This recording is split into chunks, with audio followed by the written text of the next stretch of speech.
For this assignment, I chose 3 grad student presentations that I found interesting and that I thought could be relevant or maybe even applicable to my life. The first presentation was the presentation that explored the connection between mood state, mindfulness, and motivation when rehabbing from an injury. She looked at the difference between positive motivational statements and music therapy.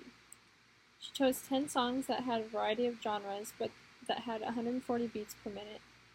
This was played during the duration of rehab for an athlete.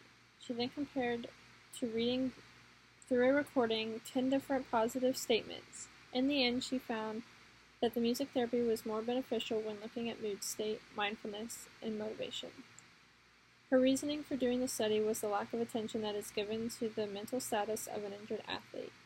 I think the point she made when she said, I like the point she made when she said that we all think of them as injured physically, but we usually do not look at the mental status throughout this rehab and recovery process. The second presentation I looked at was Jen's. She looked at the effectiveness of kinesio tape compared to that of 2 other brands of similar taping. She taped these different brands of tape onto the rectus femoris muscle and tested the facilitation of this given muscle.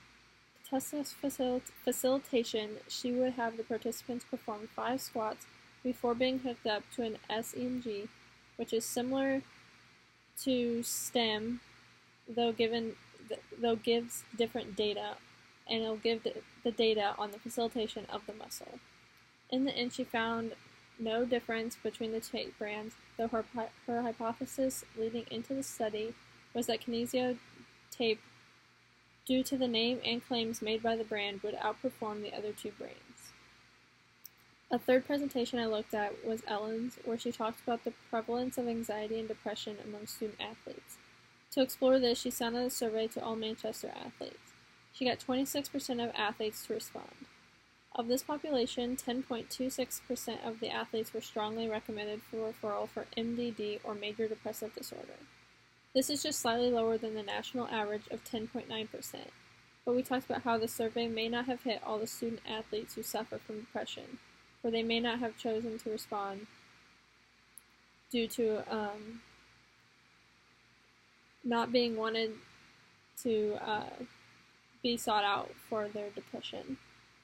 Those numbers were for the athletes who competed at the D3 level, while the D1 statistics are much higher at 16.7 to 21%, who would be strongly recommended for MDD. What I found was interesting was that money, transportation, and no time were the top reasons students did not go seek help.